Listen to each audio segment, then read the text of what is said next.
Welcome to another episode here on Your Digital Makeover. My name is Jerry Colbert, and in today's episode, I'm going to go over how I use TickTick. Now, this is just going to be part one.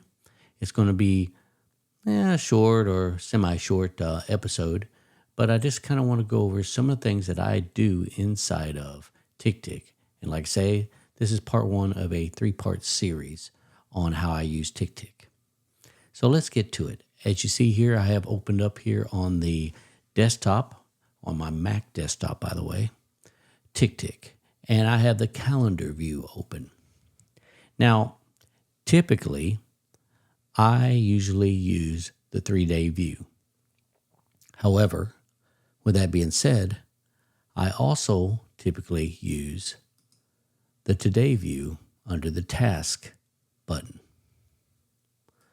So if I'm in here, I can see everything in a bird's eye view as well as my habits that I have to get done for today.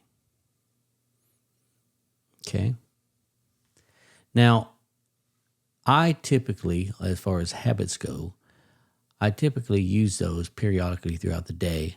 And some of these habits are also in here as a time frame that I want to get it done. Now, I could have, with the habits in the calendar view, I could have gone over here to the three dots in the view options area and show habits. But I found that it's best to have that out because I never know truly when all of my habits I'm going to get time in to actually do it. So I'm constantly moving things around and this and that, and it was getting to be too much of a hassle. So I just leave that unclicked, okay? Furthermore, when you have show habits here, some of them will show up here if you have a time on them. But when you look over here in your actual today task view, they're not actually lined up in the actual time slots. So I found, like I say, I just typically leave those off because they're not really that vital to my day. Okay. If I get them done, great. If I don't, so be it. Okay. Now, also, I typically, periodically, usually in the morning time when I'm planning my day, and I usually plan my day in the morning, then I will look at the Eisenhower Matrix and see if this makes any sense as far as today with how I'm going to schedule things and how important things are. Okay. And as you see here, I have record, edit, and schedule to publish part one of the way I use TickTick, which is what I'm doing now. It's very important. I need to get done today. No ifs, ands, or buts about it. This has to be done. The complete personal admin routines, that is kind of important, but not really urgent. I don't really have to get it done, but I would prefer I did because it is important. And over here, urgent and unimportant is things that I think that are important or urgent, but if I don't get them done, life will not end. And then over here, not urgent and unimportant is just things that kind of fall by the wayside. But if I can get them done, great. If not, so be it. And so sometimes I'll move some of this stuff over to one of the blocks if I think I can fit that in to something that's urgent and unimportant. So it's basically like this: 1, 2, 3, 4. These are the most important, somewhat important, could be important, and not really that important at all. So I think of the Eisenhower Matrix like this. So I definitely need this done. This is great if I can get it done. This is, well, kind of. And this is, well, I could care less. But if I fit it in, great. Okay? So some of these I might move around, like I say.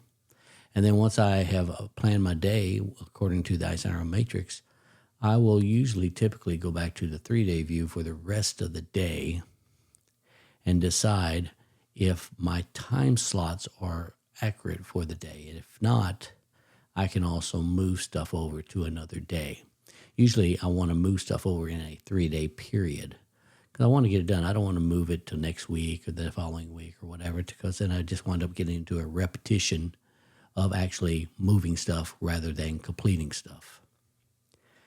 So this is some of the ways that I use TickTick. Now, I also have been experimenting with the Pomodoro way of getting things done, so to speak. It's a timer on your tasks. So I have been experimenting with that. I'm not 100% sure I'm going to keep that, but that is something that I do. And a lot of times what I'll do is I'll right click on a task and I'll hit the estimated Pomo duration, and I'll say, well, this task usually lasts about 30 minutes. And so I'll set that.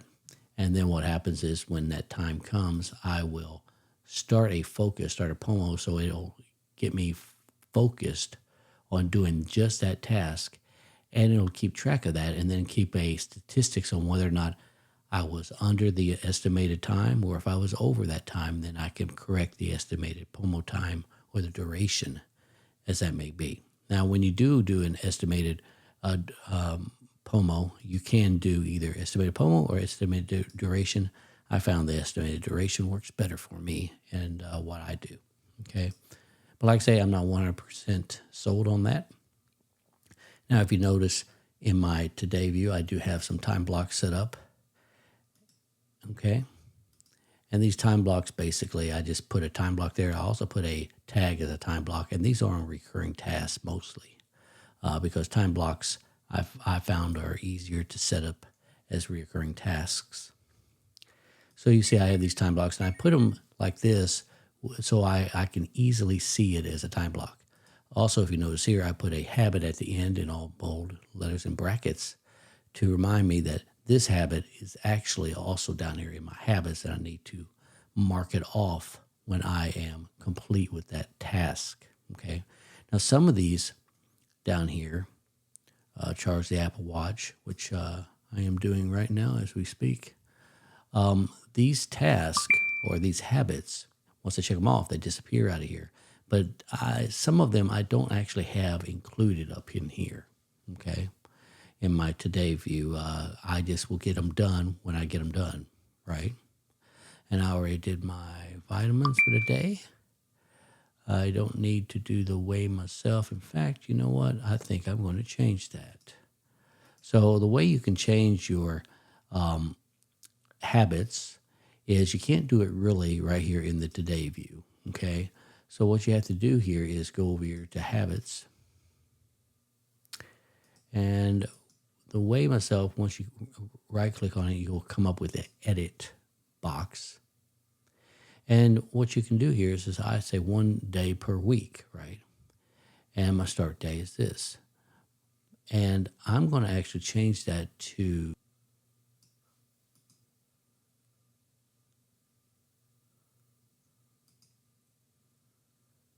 I think I'm going to change that to Sunday only, every week on Sunday, okay?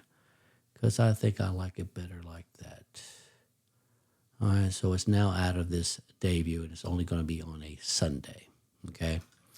And sometimes you have to edit things like that, okay? Now, plan your day. I've already done that this morning, so I can go ahead and click that off. And like I say, periodically, I go back between both of these and get my stuff done, right? Now, if you notice, some of this, like the nose irrigation, because I have bad allergies, is in the evening time, okay? My leg exercise, it's right up here in my time block. And then, of course, drink water periodically throughout the day, and I need to get a little bit better at that, so I've got that down there. And if you notice, I have, if you can see this right here, it says 0 or 3 bottles. So I have decided that my goal is to drink at least 3 bottles of water a day. And like I say, if you come over here to habits, you can go ahead and have that set up here very easily. Every day, 3 bottles a day, and you can change that. Now, when I set up this goal, it didn't actually have 3 bottles. I actually had to put that in there. So sometimes you'll have to edit your goal type. And then, of course, I put in some reminders of when I want to do it. And so that is that with the goals. And like I say, it's pretty easy to do. But mostly I focus on these tasks here. And if you notice, I have orange, red, and stuff like that because some of these are more important than others, and they're color-coded as such. Okay. I also, for those of you who haven't seen any of my other episodes, a lot of times when I'm entering new tasks, I go to the inbox and enter those in, and then I move those out into lists. So I practice what's called inbox zero, so you don't have a bunch of stuff in your inbox and you don't know where the heck it goes, right? So I'll put them in my lists, and my lists are typically set up in areas that are important. The personal area, my Hampton Inn work, my day job. Then I also have my side hustles down here, and they're all basically set up the same way. If I open them up like this, and they're all color-coded. So I typically under each one area of my life, I have typically set up one-time task and recurring task. Then anything else outside of that, if you notice, each area's got one-time recurring. But then other things might be for projects that I might be working on that I want to keep track of in one area, okay? So I typically have only one-time and recurring lists under a area folder, and then I have projects set up outside of those lists. Now, once I have all that set up and everything in the areas that I want, I usually keep this collapsed because I don't really need to go in here unless I'm looking for something and making sure that I've actually put that down as a recurring task or a one-time task. Sometimes I might forget. I can also use the search box to see if it's in there, but maybe I don't remember what I called it. So maybe sometimes I want to go in here and look at my recurring tasks and make sure that I have everything in there that I'm supposed to have. And you see I got a lot of recurring tasks, right? And the way you can actually color code, by the way, your tasks is by right-clicking on your list and selecting the color that you want to associate with that list. Okay. And that's pretty simple right there. And then I have filters down here, and then I have tags. Now, typically, I set up my tags, and then after that, I start doing a little bit of filter stuff. And the filters basically just kind of help me. Like sometimes I might have some tasks during the day for my admin tasks that might require email. So I don't want to kind of, like I might have set up at 10 o'clock to do an email to such and such. And then at 3 o'clock, I have another task set up to do an email. But I didn't realize that when I was scheduling it in the calendar view, right? So what I can do is I can say, when I'm ready to do my admin tasks, I can say, well, you know what? Let me see, what tasks do I have that are email related where I don't have to jump out of one program, go into another program, back and forth, right? And the same thing goes for phone. Same thing goes for my personal computer. So anything related to computers work, I can get it all done, and it kind of helps me set up a time where I can just get it all done in one area where I'm not jumping back and forth to two different areas throughout the day. Okay. Follow-up is anything that I decide that I want to follow up on. Okay. Maybe I tag something as follow-up with such and such on my whatever it is, maybe I made a phone call to somebody and I left them a voicemail. Maybe I need to follow up with them in the next couple of days to see if they got their voicemail, if they responded to me. If they didn't respond to me, I'll use that area so I can kind of keep track of anything I need to follow up on. The Someday Maybe folder is an interesting folder because it also helps me in my calendar view, and I'll show that to y'all later. But the Someday Maybe folder is where really all it is just things that I want to get done, but I just don't know when I'm going to have time to do it. Maybe I just throw it in there because I say, well, I do need to do it, but is it really that important at the moment? No. But I don't want to just keep having it as a task that's due on a day, and then I have to move it. So I created what's called a Someday Maybe folder. I'll get it done when I can someday, or maybe I will get it done or maybe not. So I created the Someday Maybe filter, which coincides with a Someday Maybe tag that's here as well. okay? But why did I create a filter for someday maybe that's outside of the tag? Well, when you look at the someday maybe, you'll see it's someday maybe, no date in all of my lists, right? We look over advanced, I don't have anything. I just find it a lot easier to keep track of stuff like this using the filter because I only want to know this and I don't want to have to go down through all of these tags to find the someday maybe, right? So I have that. Now, overdue tasks, I have this filter in here for anything that I forgot about, that I didn't do the previous day or the last week, so it doesn't fall through the cracks, okay? Coincidentally, in your today view, you'll also have it in here as well, anything that's hasn't fell through or that has fallen through the cracks that you didn't get done. But sometimes if I'm in another folder or whatever, and I just say, hey, what's this overdue down here? Because it'll have a little 1 by there or 2 by there. I'll say, oh, yeah, I forgot to do that. So do I need to go ahead and do it, schedule it, or go ahead and move it to another day? No tags is any task that I enter really quickly and I move it to a list, but I have forgotten to tag it. I have a catch-all thing here that helps me catch anything that I have forgotten to tag, because tagging is very important in some of my other filters and some of my other things that I do, right? Same thing goes for no date assigned. Any task that does not have a date assigned gets put here. Now, you say, well, there's no date assigned. If you don't have a date assigned, why aren't your someday maybes falling in this? Well, I just don't want duplicates. This no date assigned really is only intended for those tasks that I put in there that I have an intention of getting done, but I forgot to put a date on it when I was putting it in my inbox, and then I moved it to another folder, right? It'll show up there. So like, for instance, if I say, well, wash car, I need to get that done, right? So I go ahead and do that. Now, if you notice down here, it shows up in the no tags, and it also shows up in the no date assigned. So I'm like, oh man, I forgot to add a date. Well, I need to do that today. Now it's out of there, but I forgot to tag it. So then I go here, and I go ahead and tag it, right? Whatever that might be. And I'm not going to do that because, well, I don't need to wash my car. I'm actually still dealing with my broken leg, and so I really can't go out and wash my car at the moment. But there you go. That is basically how I utilize TickTick. Now, one more thing I wanted to show you is that I also have my local calendar. Because I use a Mac, I use my local calendar, which is the Mac calendar.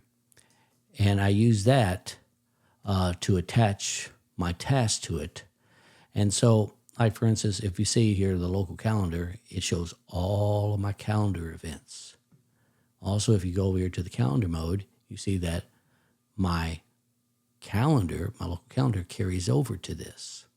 It is very, very useful to have everything in one area because I typically don't want to schedule stuff when I have a actual event that has to be done. Like for instance, when I'm looking at this, I say, well, look at there. I got this Hampton-Dixon work time block, and it's conflicting with my appointment. However, and just so you know, this is my physical therapy appointment that comes to my home. I don't really know when she's going to do it because she typically messages me the night before what time she's coming. This is the usual time that they come, but it might not necessarily be. So at this moment, I'm going to leave it be because I don't want to just keep moving stuff around. When she messages me tonight, it might move to 11 o'clock time frame, then I can move it. If it is between this time frame, then I'll go ahead and move the Hampton and Dixon time block to get out of that area for that event, okay? So this is how I typically utilize TickTick. Now, of course, I just gave you a brief summary. In the part 2 episode, I'll go into a little bit more detail of when I go and I enter stuff and how I plan my day and stuff like that.